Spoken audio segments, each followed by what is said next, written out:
Sirens, Slammers, and Service, a podcast for female first responders by female first responders. My name is Nikki Clucci, and I will be your host.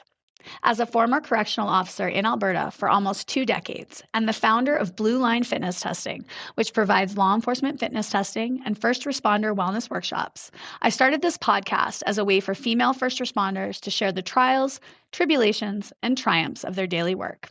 I want to showcase the unique perspectives, skill sets, and personalities that women bring to a first responder career and share their stories. So get ready to laugh your ass off, learn a whole bunch, and be inspired by some pretty badass women. Let's go. Hey guys, today, oh my gosh, we are back and I have another rad female first responder. I am so excited about this one. Today, I am joined by Kandis Hiscock. Kandis has been with the RCMP for 20 years. She's actually retiring on May 8th after 20 years of service. So thank you again for all of your hard work, Kandis. Appreciate you. She's also the grants and fundraising coordinator with AWIPS, the Alberta Women in Public Safety. She's been with them for 2 years. And then she's also a volunteer and board member with SELA Skills in Life for All. And we're going to break down some of the amazing things that SELA is bringing. Blue Line is going to team up with them. We've got some rad initiatives coming in the fall of 2026. So little teaser, guys, if you are interested in some amazing training that's going to be coming at you, a great opportunity to learn some phenomenal skills that will help you out in all aspects of your life. It is coming hopefully in the fall of 2026. If all the stars align. But for today, the stars align because Kandis and I were able to get our schedules to align and we're able to sit down today and chat. So welcome, Kandis. How are you today? I'm good. The usual, had my full 8 hours of work and in the back of my car waiting for my kid at their sports. And I had a very unhealthy supper driving in and now I'm here multitasking. I feel like that's my life, multitasking. I'm with you. I'm with you on that. It's called #MomLife. That's what we do. We do everything and we do it all and we do it all from our car. And yeah, I'm completely with you on that today. I also did a lot of that today. So I feel you. I totally do. Okay. So we were actually introduced kind of like multiple different ways and multiple different people have kind of said like, oh, you need to talk to Kandis and oh, you need to talk to Nikki. And we finally actually got to kind of really sit down and chat when we were talking about this initiative that SELA is bringing. And I'm so excited about this because I think just having chatted with you about the training and the things that you went through and the things that you learned, I think this training is going to be phenomenal for any first responder that wants to learn and gain the perspective and the reflection and the skills that they need to bring a little sense of balance and calm and just better functioning into their lives. And so I'm so excited for this to roll out in the fall. But we also kind of chatted about our lives as first responders, our lives in law enforcement. And I'm so curious about yours because you've been so many places and done so many things in 20 years. So how did it all kick off? How did you get to this point 20 years in where you're ready to retire? What drew you to law enforcement and to the RCMP in particular? And what's that journey been like for you? Oh my, talk about a loaded question. It's funny because, I mean, you only reached out to me a couple weeks ago to do this. And I obviously was like, oh my gosh, what am I going to talk about? But this question is like very heavy on my mind because I am retiring. So I'm doing a lot of reflecting and making sure I say thank you and see people for the last time and get their personal phone numbers or emails. Anyways, yeah, it's been a blur and it's been a wild ride and I'm a totally different person than I was when I first joined.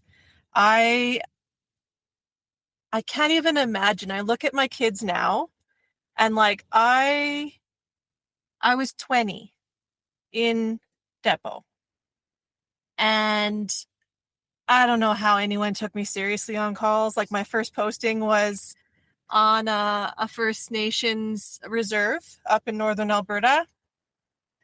And like I just think of this little teeny tiny blonde-haired 20-year-old trying to come in and, tell people what to do. And anyways, people listened. It was great. It was a wild learning experience back then. There was a lot of drugs, a lot of violence, a lot of, resourcing issues still. So like working by yourself, calling in backup, lots of that, like true blue operational policing. But what kind of set the course for me, and I actually, reflecting back, I think I always had that proactive, like, I wasn't super confident in being a kick down the doors, arrest bad people cop. I wanted to be a help people cop. So like community policing. And so this role that I had, first of all, I am Métis, and I come from a very strong line of Métis women who help in the community. And actually, that's another volunteer position I can maybe get into later.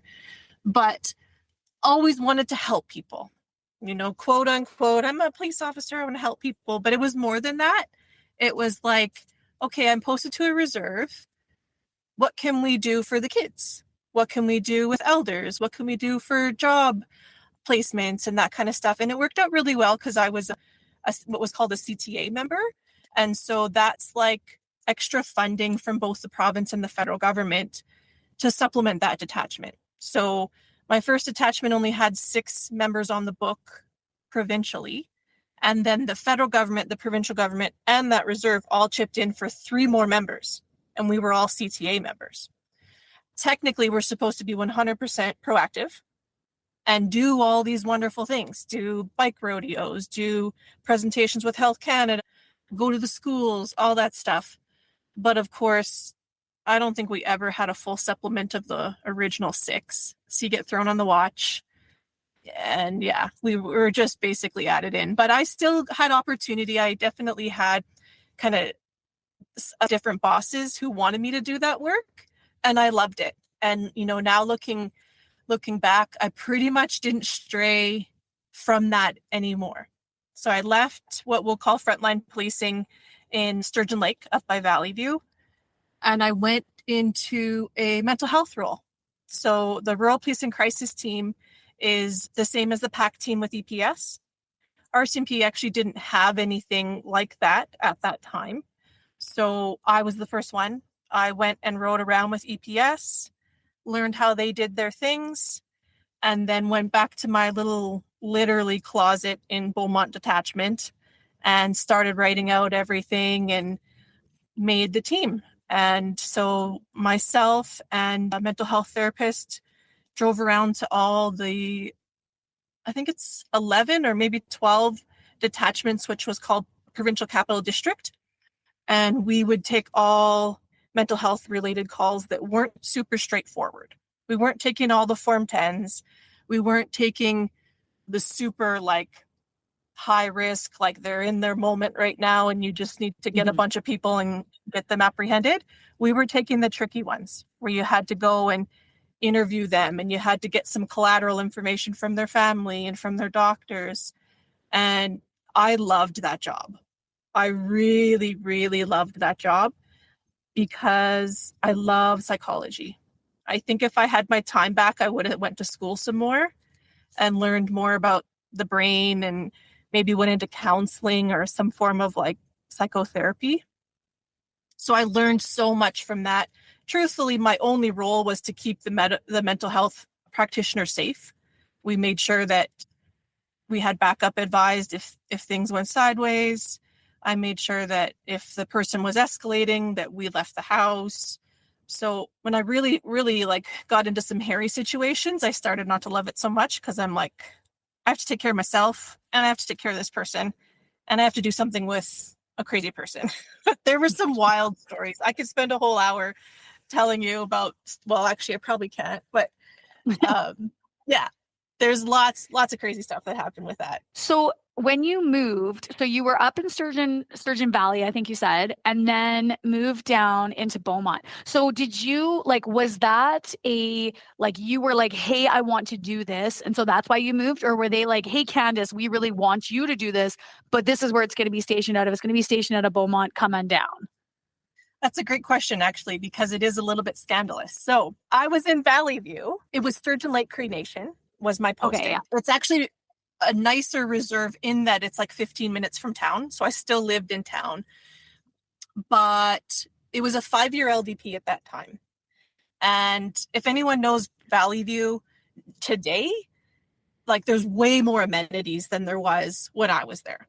So, I mean, when you go to a 5-year LDP, that's because it's a shitty place to live. Like it's considered isolated and not very many amenities. Like there was only one grocery store, and I would be like pushing my cart next to people I arrested the day before. And like all those things come into that rubric that determine if it's a LDP, long duration post. And so when you get tired of it and you start kicking and screaming to get out before 5, you're hooped pretty much. But the only way out is if you apply for jobs and you get selected, nothing you can do, right? So I mean, a lot of people would just apply for anything to get out of a location they didn't want to be in anymore. But I did legitimately want that job, that RPAC team with the health element. I was like, this is amazing. I would love to start up this unit. And so, yeah, I put in for it. I won it. And then I got a transfer down to Spruce Grove. My husband's a member as well. I guess I probably should have mentioned him before in this. This is about you. But we did go to Spruce Grove because he got offered the drug unit in Spruce Grove. So that's where we moved to. And I was commuting to Beaumont. And then once my closet got too small, I moved to Sherwood Park. And then after I had a mat leave in between. So I had a baby. And then when I came back, there was actually 2 teams for the RPAC group. And one was out of Spruce Grove. So they gave me that one. So I was no longer commuting. I was the Spruce Grove team. And little fun fact that is actually pretty, I think a lot of people will be shocked by it. So I told you it was 11 or 12 detachments that we covered when we did the whole PCD. When they justified a second team, the second team is only for Stony Plain, Spruce Grove. There was half the calls were there, and then the other 10 detachments were one other team. What? Oh my God. So, I don't know what it is in the water, or, I mean, Spruce Grove and Stony is actually where I ended up going after RPAC. And I mean, it's a community like nothing else. You've got basically a city with Spruce Grove. You've got a little sweet small town, which is Stony. And then you have 2 reserves, Enoch and Paul Band. Couldn't be more opposite, like probably in every capacity. And then you've got a rural area with farmers and rich oil executives. And then you go even further and you got the hillbillies and people with access to no services. So it's like a real mixed bag of who lives in that area. So that's how I kind of justified it. But yeah, so after I came back from my first kid, I had my second run with RPAC, and it was in the Spruce Grove only team. And so when you say team, you mean like you and the mental health practitioner, like that's the team? That's it. So you're covering all of those calls, just the 2 of you? Well, yes, but it's not, we kind of picked and chose, like, so it's referral based for our members. So like I said, lots of them tried to call us when it was a straightforward Form 10 because they didn't want to wait in the hospital, which I get, but that was a waste of resource. We were the tricky ones where it's like, this lady is unwell and she keeps calling 911 over and over and over again. We know she's unwell. She's not unwell enough for us to Form 10, but like we have to fix this. So together with my mental health partner, we could, I mean, she had access to health records and access to the therapist. She could see what kind of meds they were on. So like there was a real medical element to it. And then I was the one who, when they cross over that line where, okay, yeah, I can write a legitimate Form 10 here, or even just be there to say, essentially, you can volunteer to go to the hospital and we'll get you checked out, or I can technically apprehend you under the Mental Health Act. And that was, get them to the hospital, and then it's up to them in the hospital. So it was really cool. Really cool job. I feel like a lot of the people you would have been dealing with kind of in that situation too would have been people off their meds or taking their meds but not taking them consistently, like not necessarily following the mental health plan that they would have maybe had in place, or undiagnosed and just, now the behaviors are manifesting to the point where it's becoming problematic. Is that kind of like the types of calls you're thinking? 100%. Yeah. And Okay. like all those scenarios, like there were plenty of people where we didn't even need a call. We could just see that whoever Jane Doe didn't go for her shot. And we know now it's been a month, she's unwell. So we would go back. Yeah. We would confirm what we knew. We'd check in the fridge. Oh, yeah, there was no food. Oh, yeah, she wasn't bathed. She hasn't taken her shot. She's apprehendable. So, yeah, it was really cool. And it made you feel good about it too, right? There was a couple really unwell people that were going to put themselves in a lot of risk, i.e. spending money, i.e. about to board flights to random countries to go meet with invisible people, all kinds of things, right? And you flag them and you talk to their family, and there's a ton of like I say, like some really interesting files that came up. Stay with us. We'll be right back. Blue Line Fitness Testing is a premier law enforcement fitness testing and training center based in Edmonton. Specializing in helping individuals prepare for the physical demands of a career in law enforcement, we offer comprehensive fitness evaluations, specialized training programs, and classes tailored to meet the unique needs of our clients. Our facility hosts a range of classes and are committed to fostering a supportive and empowering environment where clients can achieve their fitness goals. Our team includes experienced trainers who bring specialized expertise in law enforcement, self-defense, personal training, and rehabilitation. We engage through our community through challenges, events, and our podcast, and we are dedicated to helping individuals succeed in their fitness journeys and career aspirations in law enforcement. Are you looking to get started with your career? Come see Blue Line Fitness Testing, and we'll get you there.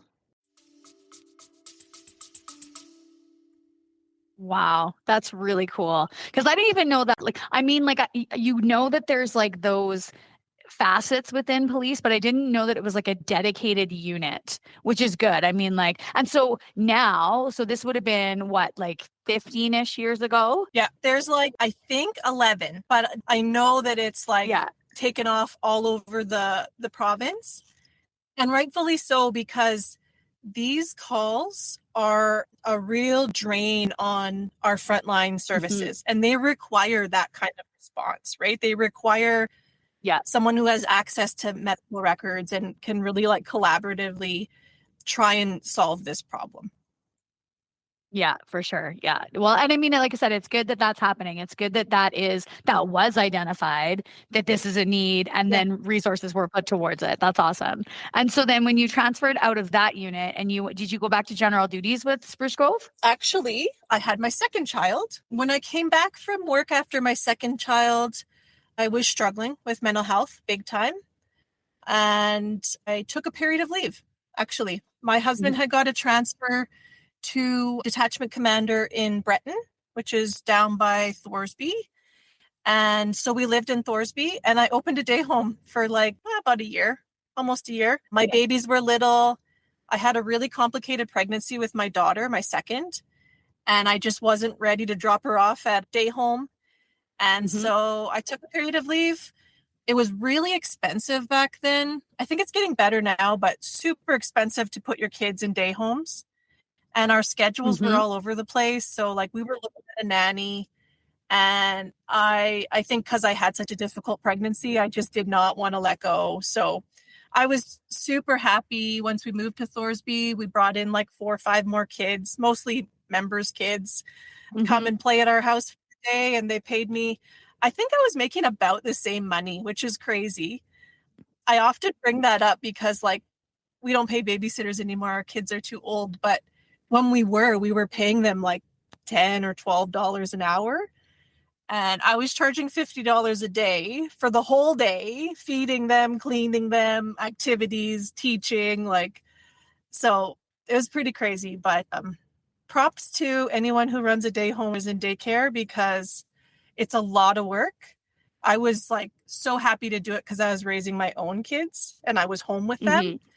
But I definitely wouldn't do it if my kids weren't there. Like I'm it's with a you. lot.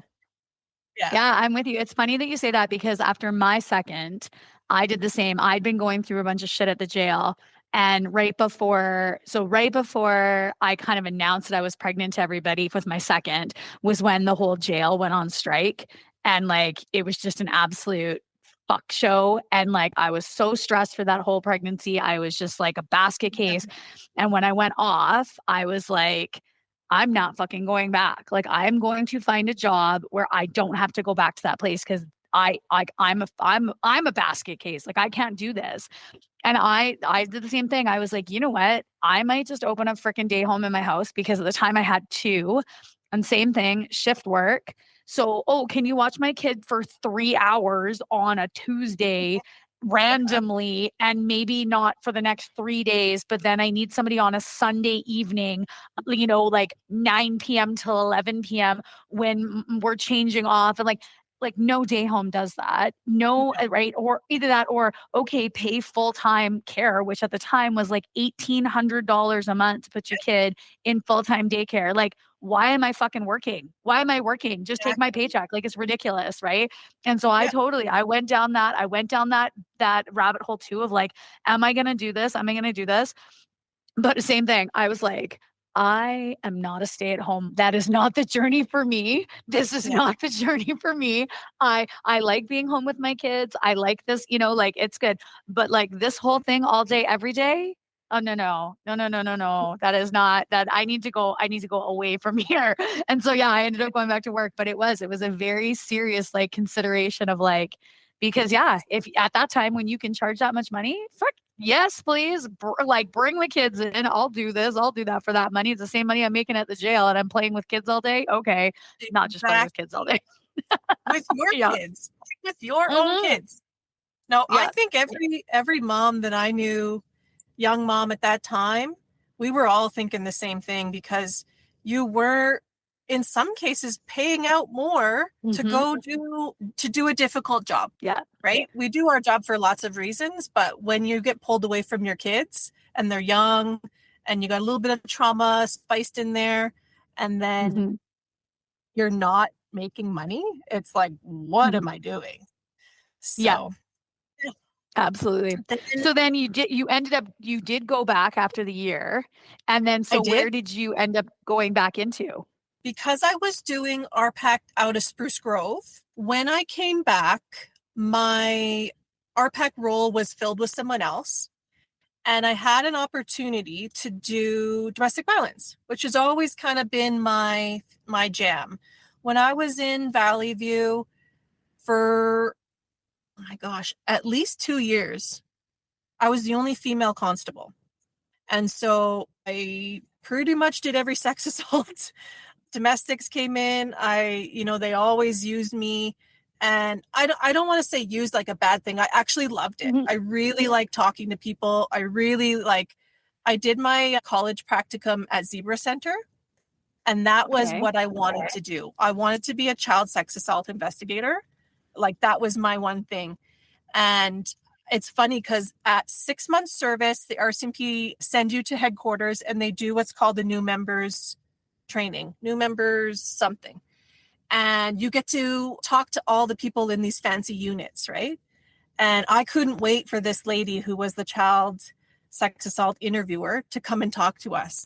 And she did her thing. And then after, I totally nerded out and went and shook her hand and, hi, I'm Kandis. I want your job and blah, blah, blah. And she's kind of like, I was young, right? I was 20 or 21 at the time. And she said, have your babies, then come back to me. She's like, this job is not easy. And well, first she asked me if I wanted to have children. And I was like, absolutely. She's like, okay, you need to have your babies, get over that, and then come back and see if you can do it.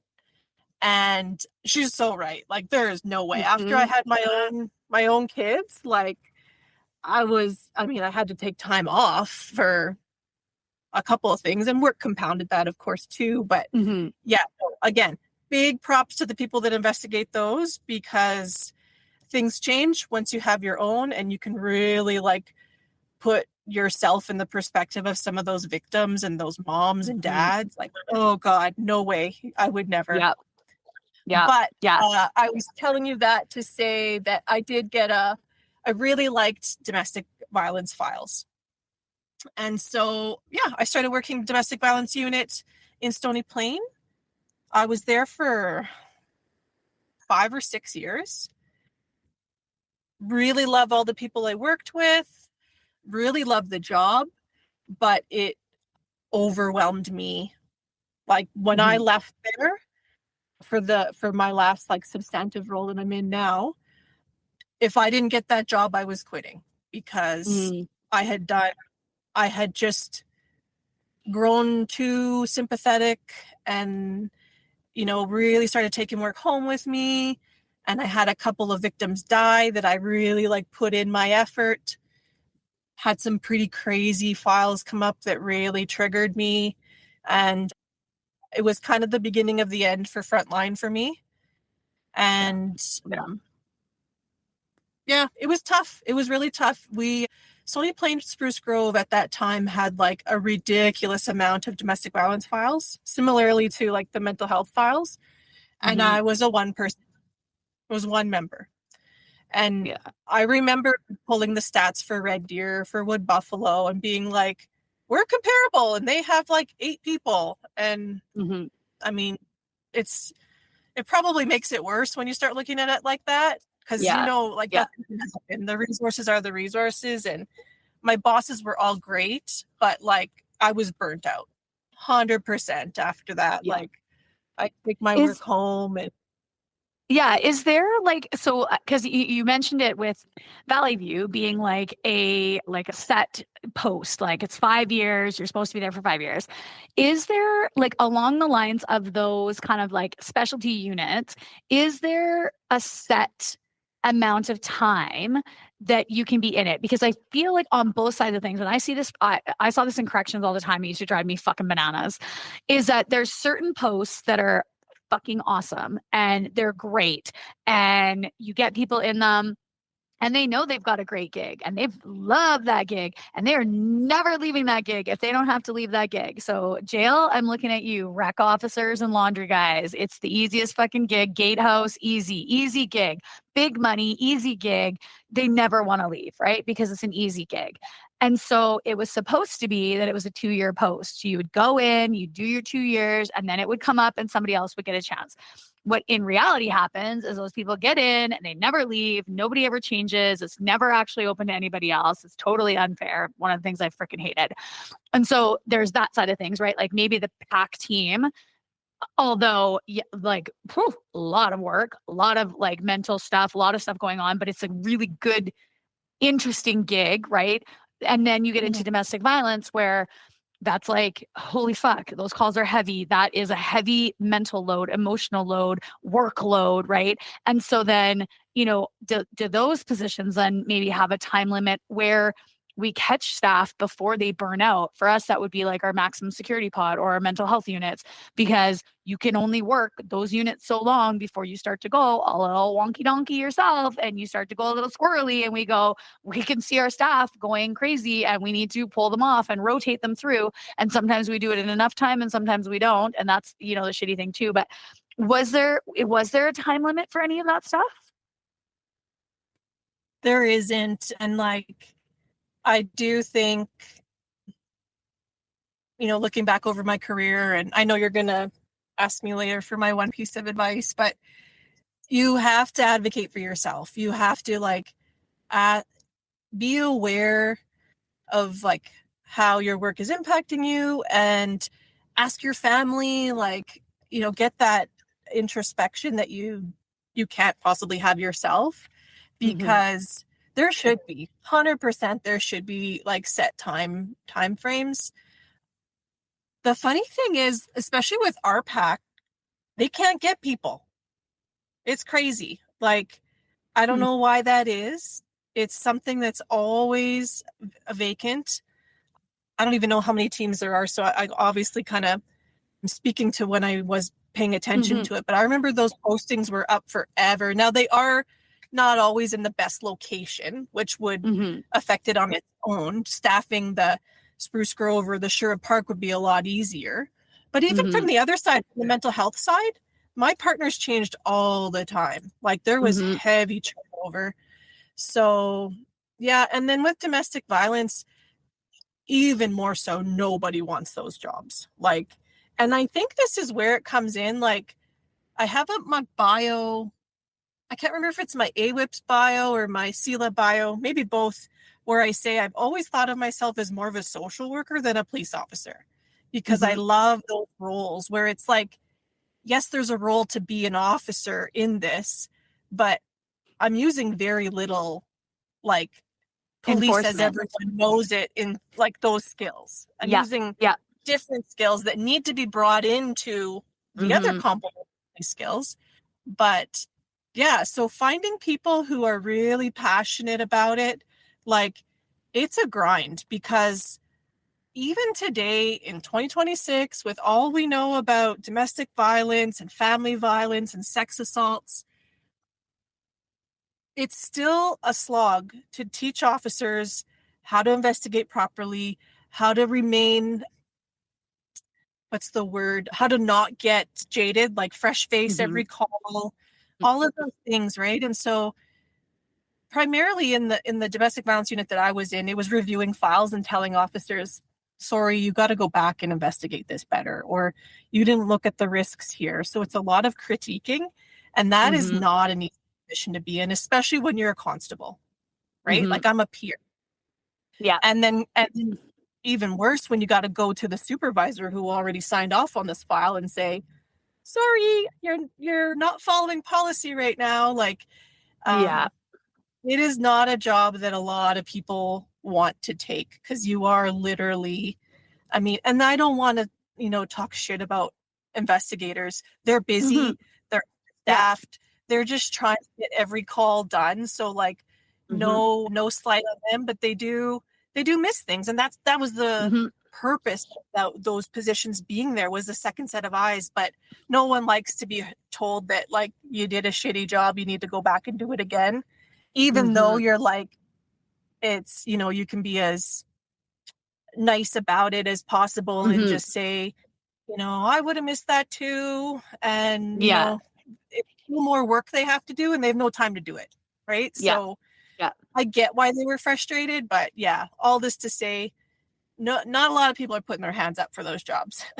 Mm-hmm. Yeah. Yeah.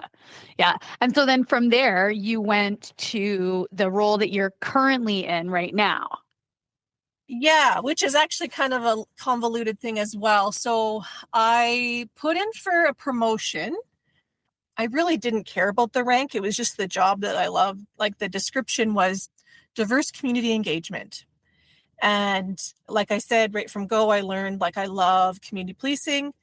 And the way it was written up, like the easiest way that I explain it is we have Indigenous policing, and then they were now making another unit that was a catch-all for diversity. So everything else, 2S LGBTQ, all your ethnic groups, even your abilities folks, all kinds of stuff. And like, I didn't really have a lot of experience with that, but I love community engagement.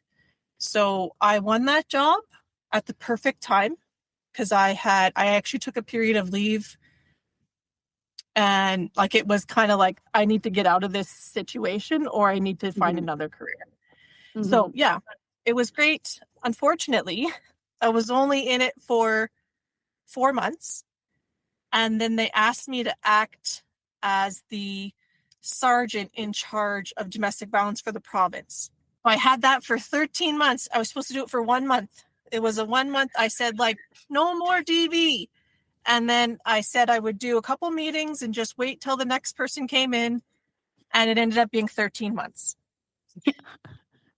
That's the way it goes. I mean, I'm making it like it was done on to me. I actually really liked it, even though it was DV again. It was the next level. Mm-hmm. So all Yeah. the things that I was kind of banging my head against the wall as an operational domestic violence member, I was able to work on at a higher level. So we got all the district coordinators together. We like got a bunch of initiatives on the go, and we put some training out, and like I really did like it. It was good. I knew I was not going to apply for that job. I did not want to take it any further than what they needed from me. But yeah, it took me out of diversity, which was what I wanted. And just kind of funny how everything works. There was a vacancy, and the whole branch, the community safety and wellness well-being branch, apparently I was the only one qualified to run that unit for that a temporary quote unquote time. But it was really good experience. Yeah, really good experience. And in that sergeant role, were you then, like, you had staff underneath you then, so you were in charge of the operations constables. And so how was that dynamic? Like, because I know for me, when I moved into the supervisory role, it was a big shift. And I was like, oh, I wasn't ready for this shift in, like, now I'm not frontline. I'm still frontline, but I'm not, now I have stripes on my shoulders and people treat you differently. And so was there a shift in that as well for you? Absolutely. And I am so honest and straightforward. Like I would tell people, like, I'm a baby corporal. Like I just became a corporal. Like, do not, like, I don't want to be called sergeant or nothing. During that period, I got a assignment for when the Pope came in. And on paper, I was a sergeant, even though I was just acting. And I got a whole team assigned to me. And all these dudes are like way more like qualified to be running this area, the protection area. And we had our first meeting and I was like, hey, I don't do this. Like, I don't know why they put me in charge. Actually, I do know why. It's just because I'm in an acting role. But like, at that point, I was like 10 years removed from operational policing. Like, and they loved it because they were like, okay, good. Like, there's nothing worse than having a boss tell you what to do and they don't know what they're talking about. So I was like, I'm not that person. You know how to work the quad. You know what the perimeter is. Tell me what I need to do. And basically, I was just doing relieving the shifts and whatever. So anyway, totally relate to that. And with regard to the unit, we actually had a lot of ODS on that unit, which was good in the way that I didn't have to go into this big supervisory role. It was literally me and another corporal, and I think 3 long-term vacancies, but oh my God, that came the workload, right? So like, would I rather supervise people and like triage and delegate, or Kandis does it all with my one corporal partner? So it wasn't hard from a supervisory perspective. I got along really well with the corporal. We did amazing work. Yeah, so I've never really been kind of thrown into a heavy supervisory role. Even the corporal position that I won with diversity, you don't supervise anybody. You just have the rank. I don't really know why, actually. We didn't need to have it. But maybe like when you walk into a room and you got your shoulder flashes on, people think you're more important. I don't know. I've never been that member who really pays attention to that. That actually gets me in trouble. That's probably the only thing that gets me in trouble with this job is I treat people like people. I don't care what rank you are. And we're not going to go into Kandis's angry RCMP rant, but you have to be a good person to get my respect. I don't care the fact that you raise through the ranks. I know that maybe operationally you know more than me, but that doesn't mean that I'm going to treat you better than someone who has lesser rank or whatever, right? Like none of that has any credibility for me. Yeah, absolutely. I'm the same as you, which is also what got me in trouble in my career. Is I was like, if you're a piece of shit, I'm going to tell you you're a piece of shit. 100%. And they don't like that. But what's funny is how did this work? I applied for Calgary Police and RCMP at the same time. And Calgary turned me down because I was 19 and they were competitive. So they said, like, we got a ton of people banging on our door. You're little, go do some more work, come back to us. And then the RCMP came knocking, and flying colors went through, 19, 20 years old. And then my psych exam, I had to go back and do it the second time because my scores reflected, what was the term? I had an issue with authority figures. And I was like, no, I don't. But yeah, like when I went to depot and they were telling me like, you have to march over here in the freezing cold because of this. I'm like, that doesn't make sense. Like, why would I do that? And depot at that time was very much, you do what you're told, you shut up and you get through. And I was like, but there's no purpose to this, right? So I made it through that second screening, but when I was in depot and then, as my career progressed, I was like, interesting that would be flagged as an issue because, I mean, I get why they do it in depot. Like they want you to learn everything, be disciplined, all that stuff. But when you get into the field, you got to be able to think in many different ways around things and about things. And I don't think that just following orders, especially in today's day and age, is going to serve you well.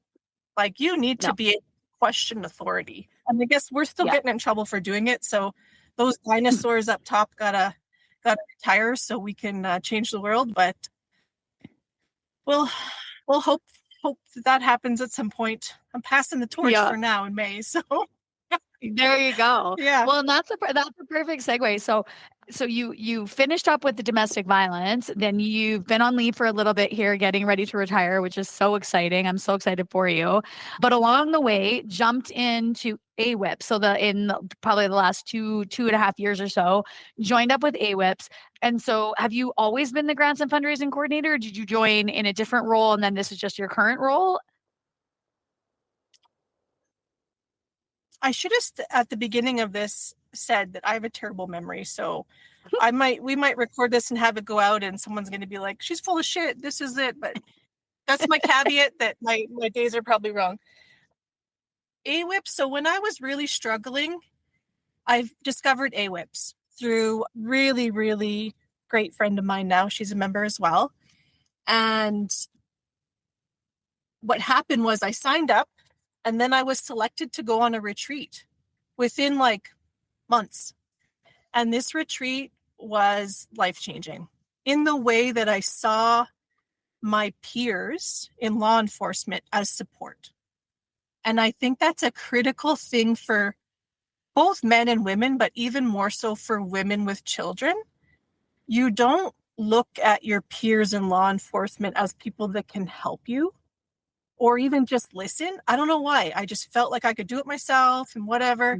Anyways, after that 2-day retreat, I was like, I want to help out with this team and get everybody on it and get them, all the successes and blah, blah, blah. And so I don't really remember when I put my hand up to be the grants and fundraising coordinator. Someone suggested me and I was like down to do whatever. So they sent me on a course. I don't remember how long it was, but they paid pretty good money. I took a course. I learned how to write grants. And I've been here now for almost 2 years. I love that. And I think you touched on something really important there is that we don't see other women in our profession as support, which is crazy. It is totally crazy, but I also get it from the flip side because sometimes the women that we work with are actually the worst fucking people in the world. And again, I don't understand why. I don't understand why we do this. I understand when there's a personality difference because first responders, and I will say this to the ends of the earth, first responders come from all walks of life. We are not a cookie cutter type of person. We are not all AA personalities. We're not all aggressive. We're not all fucking athletes. We're not all like, we don't all come from the same thing. So there's going to be different personality types. There's going to be people that you're going to love that you work with. And there's going to be people that you're like, holy fuck, you annoy the shit out of me. But you know what? We'll still work together. We're just not going to be friends. Right. But even those people that we love, that we get along with, unless there's something that occurs that creates a bond between you, usually something traumatic at work, We do not look at that person as support. And I think back to my years in corrections, and I think about to all the women that I worked with. Again, phenomenal women, amazing women, women that I looked up to. But would I go to them for support? Nope. Nope. And I think back and I think, why? Why? Because they're great people. I could trust them. I knew that they were good. I knew they had my best interests at heart, but it just wasn't something that I was like, hey, unless there was something traumatic that happened where some kind of invisible wall got broken down. And then all of a sudden we're both bawling because something's happened. Like I'll take one example. One of my very good friends was getting divorced and we were working in central control together. So it was like the command post, it was always dark in there because we had to have the dark so we could see the screens and we could see everything. And she just kind of one day just kind of said to me like, hey, I'm getting a divorce. And I was like, what? Like, fuck, like what? Like what? And just because it was dark, it was safe. There was only the two of us. And then, it all comes tumbling out. And then I'm talking to her about what's going on in my marriage, and it's like, and then all of a sudden, but because it was that thing was broken down. And if it hadn't have been broken down, and I mean, obviously having trust and being friends and, outside of work and hanging out and doing things, but like, we don't see each other as support. And we really should, we really, really should just take that chance to have that conversation with somebody that you work with. If it doesn't work out, okay, you can go note to yourself, I'm not going to share with that person. But I think we would be surprised at how many people would be there as support for us if we did have that conversation. Absolutely. And that's exactly what happened at that retreat. So like on the outside, you put me in a room with a whole bunch of people I don't know. I'm quiet. I will busy myself and I'll be uncomfortable. So I went with my friend who got me on AWIP, and she knew lots of people. So she was doing her thing, and there was lots of times where I was like, I'm just going to go to bed or whatever, right? Like it was just kind of weird. Sometimes I have a hard time chit-chatting. And my brother had just passed away, was a big thing. He died very suddenly, and it was literally the year anniversary of his death. No, sorry, it was his birthday that weekend. So I was kind of in a funk. But one of our first activities was we all sat around the campfire. We said who we were. And I don't even know what question it was that prompted us, but it was like a sharing circle. Like everyone started saying their thing. Maybe like, what are you looking for out of this retreat? Or what, like we weren't all AWIPS members, but there was 10 of us, probably more that paid for themselves on my ticket. But anyways, I looked around the circle. I knew everyone, obviously, from their physical, looks totally different. Some are young, some are old, some are, really, oh, she's a cop, oh, she's whatever. Of course, they introduced where they work when they went around, but we all had similar stories. We all had trauma. We were all processing it in this way or that way, or husband issues or kid issues or work drama, menopause. Like there was so many things that were brought up, and I was just like, we all have the same lived experience here. Like it was so nice. I wasn't first, I wasn't last, but like in the midst of it, I like totally bared my soul. I told a whole bunch of strangers everything. And I mean, that is a really I don't know the terminology, I'm losing words, but when you talk about therapy and healing and those kind of things, like on one hand, it's anonymous, but on the other hand, these are your peers. Even though I don't know you right yet. I know lots of them now, love them to bits, but it was that setting. So you talk about an incident where the wall comes down. This was a retreat. And yeah, can't say enough good about that retreat. If you become an AWIPS member, they're sending 5 people for free this year. Just a little plug there. And yeah, so that was how I came to AWIPS.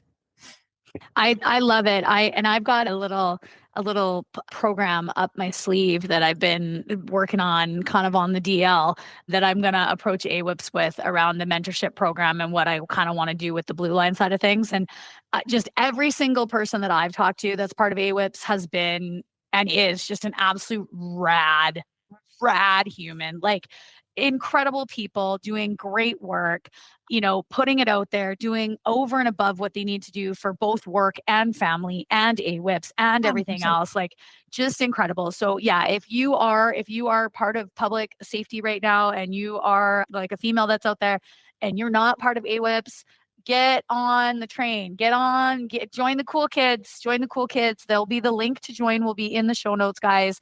Get on it, sign up. They have webinars, they have meet and greets, they have free trainings, they have retreats, they have a conference coming up. Like, they have so much stuff. The mentorship program, networking, like there's so much stuff. If you're not part of it, guys, you're missing out. Join up. It's incredible. So yeah, love AWIPs.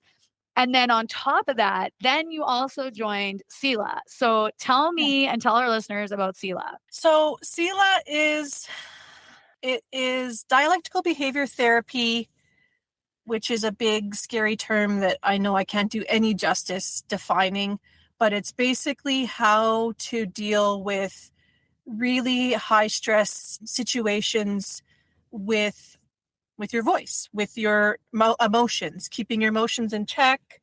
It's about lots of like self-care, taking care of yourself so when you show up, you can be there. And then that whole empathy piece on recognizing that the people that you're going to deal with in the course of your duties in public service are probably not on their best day. And you're probably like expecting, 10 out of 10 communication styles isn't happening, right? So there's a lot of officers and anyone like these skills apply to me parenting my kids, me talking to my husband, me talking to anyone, anytime where there's conflict or emotion. Yeah, I wish I could capture it in a couple of sentences. I know I have promised them that I would make some elevator speech that I could just, put it out here for you. But what I really loved about it and what you'll see, because I know, Nikki, we're going to get you and your crew trained up before we do our little initiative, is that it's just a number of skills. And so you can find something that works for you. And the way that the training is delivered, you learn one or two skills, and then we come back the next week and everyone is so like surprised that, oh my God, I had 4 opportunities to use these skills because they're so applicable in everyday life. And that doesn't matter if you have kids, doesn't matter. Like, it's just people skills. And what I really, really love about what we're going to do with Blue Line is that majority of the people that are your audience are coming in to get this training before they become whatever public safety personnel they are. Yeah. Because I definitely could have used this training right from the get-go. Things would have been so much easier on so many levels, and for sure, my own mental health, my own awareness. Like, there's a lot of somatics that are part of it where you talk about like, okay, you're really activated. Before you go and talk to this person, take a breath, and those seem like very simple, like maybe common sense, but they're not. When you're in those situations, breathing is not common sense. It's crazy. Like, I'm sure like most of your listeners are going to be first responders. So, like when you get in those situations, you'll understand. But when you talk to like someone who's not ever in life and death or emergency or those fast situations, they might be like, what do you mean take a breath? No, actually, you have to stop and take a breath.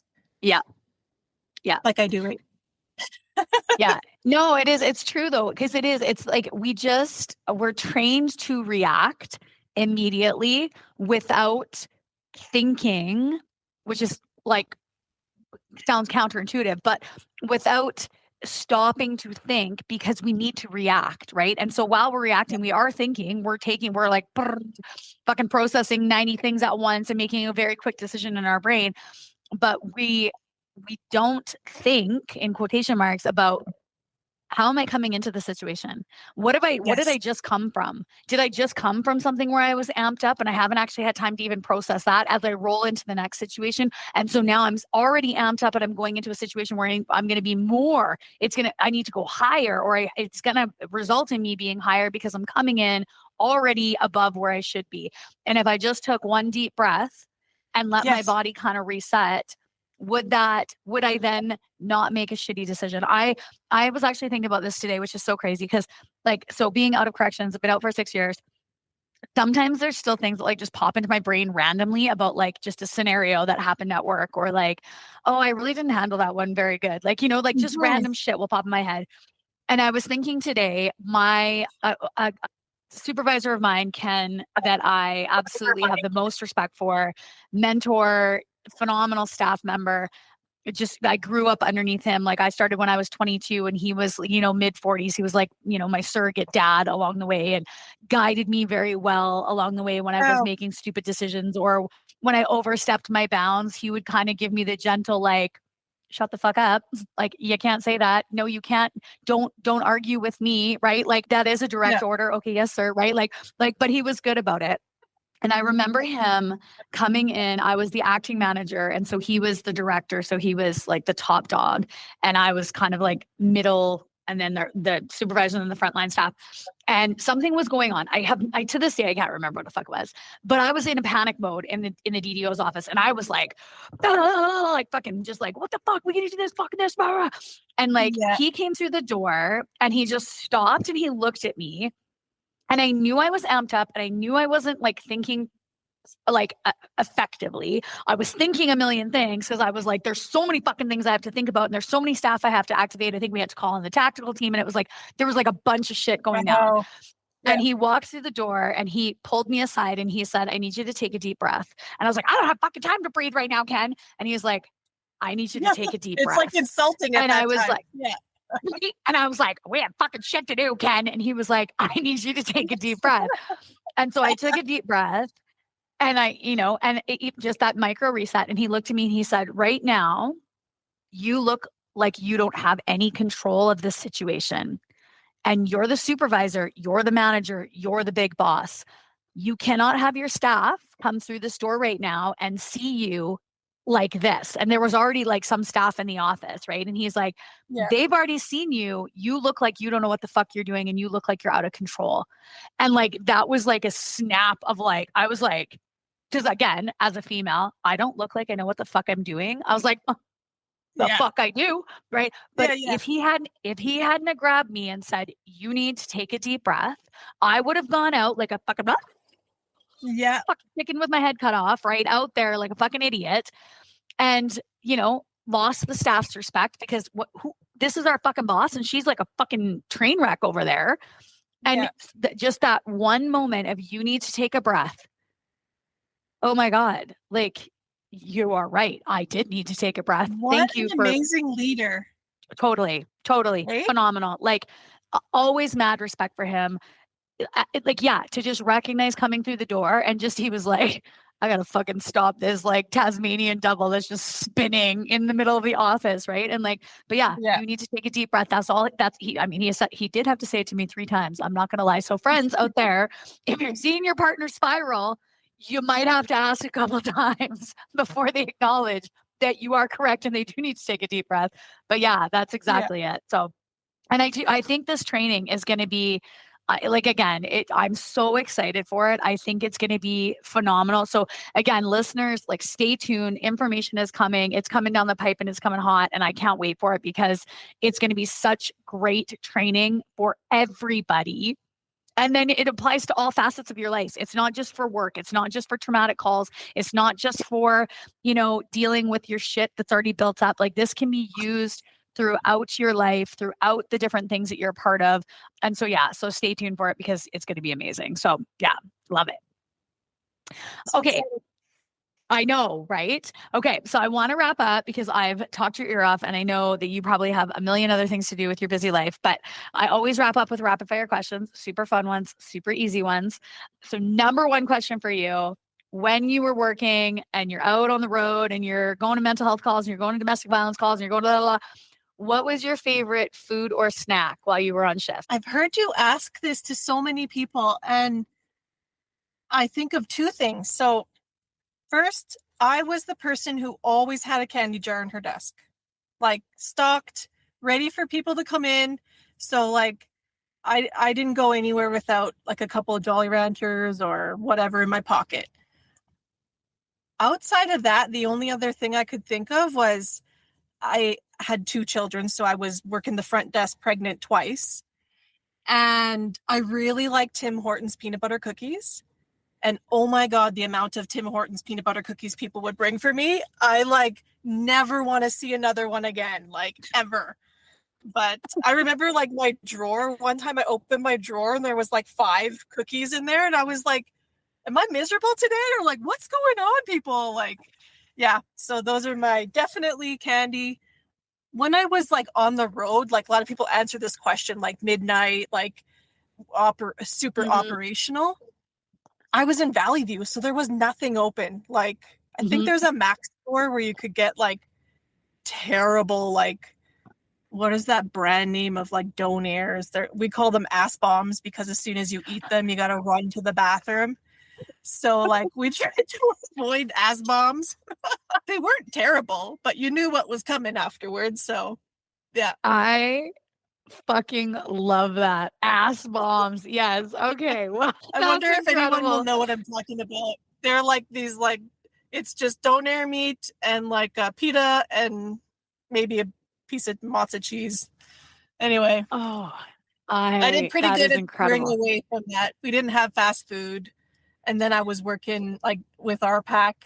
I never stopped for lunch. I had my lunch in the back seat. I packed it every day. So nothing super fun to report, but definitely people will know that I always have a candy jar.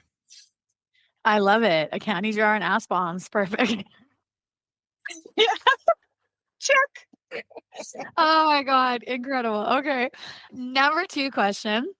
Because you did kind of work, and actually I have a pre-question. Are you from Alberta or were you from somewhere else and then you got posted into Alberta? Born and raised in Alberta. Okay, so you got to come back. That's cool. So out of all the posts that you worked at, what was your favorite post? So in terms of living, I lived in Valley View, lived in Spruce Grove, I lived in Thorsby, and now we live in Devon. We chose Devon because when you look at how many detachments are within the travel distance, it hits quite a few. And we didn't know where we were going to end up, right? So each one I love for different reasons, but I'm pretty sweet on Devon. If anyone's looking for a place to live in the Edmonton area, amazing community. Job-wise, I don't know. I love them all. I would have to say the RPAC team because I was so interested. It was new. It was fun.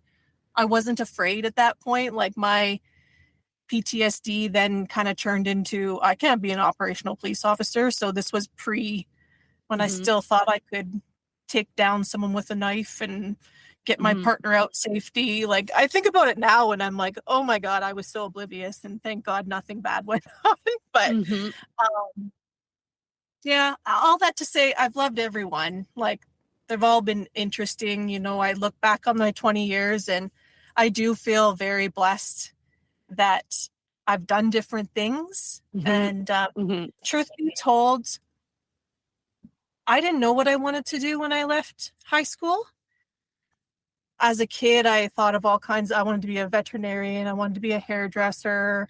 I wanted to be a gym teacher. I did try, like, I did my fucking math 30 course 3 times to try and get a competitive grade to get into education. And I couldn't do math. And my mom came home with a summer student pamphlet for the RCMP. I made $10 an hour doing ride-alongs. Great program. I don't know if it's still out there. I did 2 summers of ride-along, and then I joined. Oh, I did the Grant McEwen program too. So I knew at that point, did my 2 years with Grant Mac, and then, it was a shoo-in. After you take those programs, they're willing to take you. So, I don't think I really answered your question, but no, you totally did, because I think that is it though, right? Like, and the thing that I love about this, and especially this episode and episodes where I get to talk to people about the different pieces and parts within policing, because people have very much, they think RCMP, red surge, yellow stripes, out on the gravel road cop, rural policing. That's what they think is in the RCMP, right? That's when you say RCMP officer, that's what people think of. They don't think of domestic violence specialty unit. They don't think of mental health specialty unit. They don't think about the Pope is coming, and they don't think of all these other facets within this organization. And again, like Courtney McCarran being on, like all of the things that she's done, Sandra Maris, blood spatter pattern analyst coming out of gravel road, northern Manitoba policing. Like, there's so many different things within policing. And again, when I interview, Edmonton police officers, Calgary police officers, you do your patrol time. Yeah, you do. You're going to do it. That tough. Sorry, everybody. Yeah. Sorry, everybody that's listening. No, you can't just jump straight into these specialty units. No. You got to get your feet wet. You got to learn how to do the operational policing. But when you do that, there's insane amounts of opportunities that open up every single time I interview a police officer, and I hear each of the different stops they've made along the way in their career. And even people that are only 5 years in, 6 years in, right? Different things that they've had the opportunity to shadow or do, like a 6-month thing here with this unit and kind of see what this is about. Like, if you are interested in policing and you're listening and you're like, I don't really want to be like a patrol officer. Like, okay, you're going to have to do it. Buckle up, give yourself 5 years. But beyond that, the opportunities that are going to open up are incredible. And again, for the RCMP, you've got that opportunity across the country. Like, you can go to a different province if you want to. You can go to a different city. If you don't like where you're at, give it 2 years. You'll be somewhere else. You can right? Like, there are opportunities for that stuff. So I love to hear that you liked each one for different reasons, because that's what makes a good career, right? So, as you mentioned, that they say there's a shelf life for each one, right? And so I do agree with that like the first post was fun until it wasn't, and then I did another one, and then that was fun until it wasn't. And so that variety really is like the recruiting gold for for me. Even before I decided on law enforcement, I was like, what can I do for the rest of my life that I'm going to be okay with forever? And I knew that getting a job in law enforcement meant I would have an employer for life, but that I didn't have to do the same thing day in, day out for 25 years. And that was it for me. I was like, good enough. I can, because I'm kind of like that. I definitely recently got diagnosed with ADHD. Totally makes sense. Short attention span. It's got to be shiny and fun. Otherwise, moving on to something else. So it's been really great for that. That's awesome. I love that.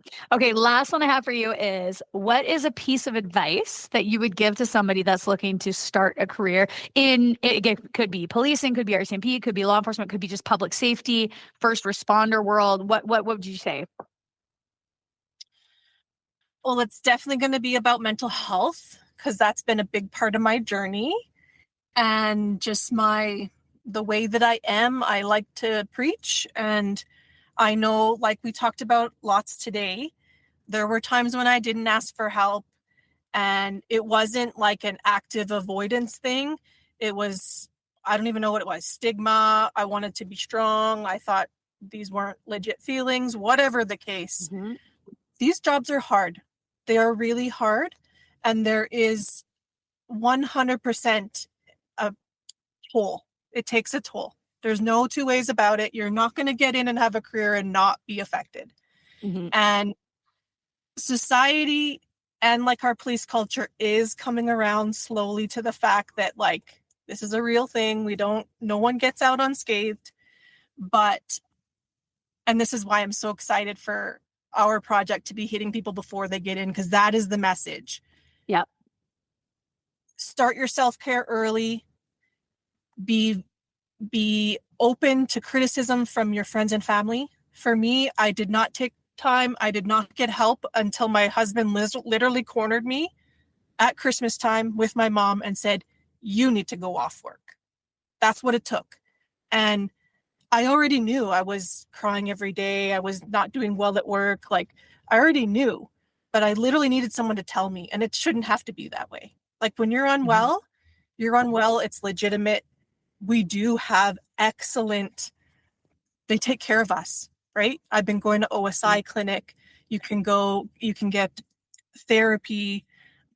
It sounds silly, but like massage. There's a whole program that I would like to plug. It's Lifestyle RX. It's a officer fitness program. What they do is they connect with your employer.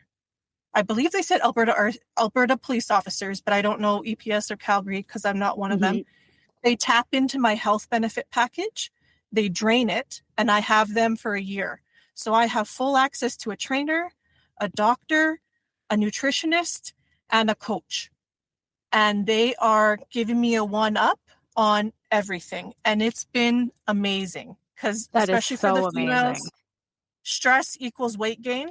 You're not going to stay skinny if you're stressed. Like, I've gained so much weight, and now I'm trying to relearn all the things that put this on me while reducing my stress so my cortisol can actually calm the fuck down. And that's what this is. It's different than any other weight loss program. So just a quick little plug for them. If you have to have a BMI of over 30, and then you're covered, and you get this for a full year. So look into that stuff. We do a really shitty job, all police forces, of telling us what's available to help us. We help everyone else. We answer the call.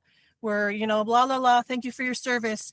But then when we need help, we got to dig and scramble. And it's like, no, these things are even operational stress injury clinic. I didn't know about that until way beyond my occupational stress injury. Way after. So and I'd love to find a venue or a way to like write everything down that I've tried and give all the contacts, because they're all wonderful. Don't give up, because you might try something, it might not work. You might get a therapist and you're like, oh my God, that was terrible. Don't give up. Try a different therapist. Try a different. I found the best therapy I got after losing my brother was a medium.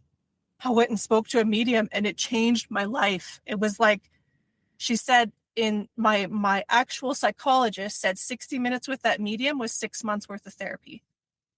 And that's something people don't think about, right? I paid $140. I came out of there and I was just like, oh my God, this is amazing. So I swear we could have a whole episode of me just telling you what I tried. And I wish there was like a catalog of all those things that people can just pick and choose and go right through and find what works for them. And then once you do, pass it on. Yes. Because once I took my leave, once I started to get better, a few people would be like, hey, I heard you took some time off. I'm not feeling well. Do you have a minute to talk to me? Absolutely. I have all the time in the world to help other people. And it's because I don't want them to have to suffer the same way that I did. And others. Yeah.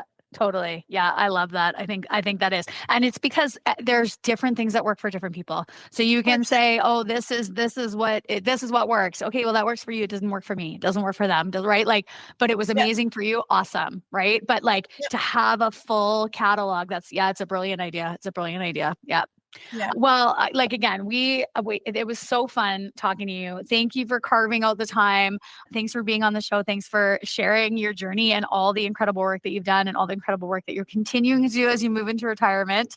It's going to be awesome. You're only getting started. Like, you still have so much life ahead of you that I can't wait to see what comes for you in the next 20 years. It's going to be incredible.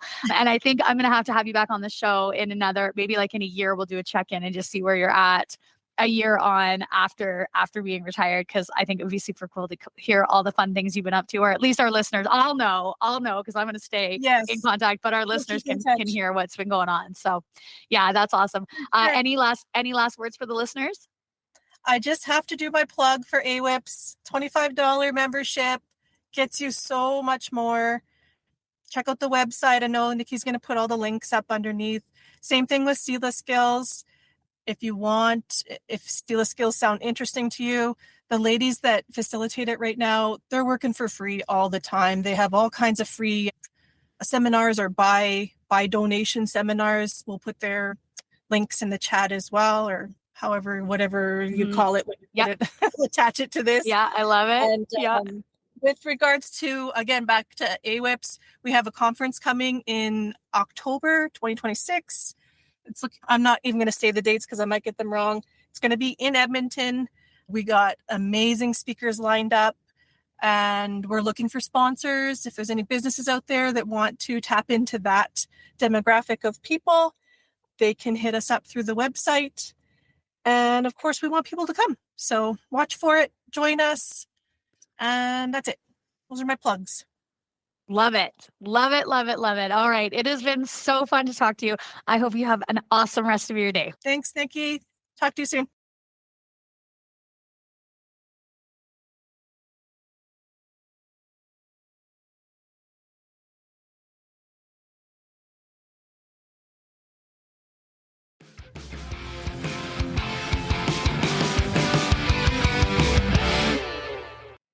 Well, that's it for today, folks. Thanks so much for tuning in, listening, giving me your time, your energy, and your attention. I completely appreciate it.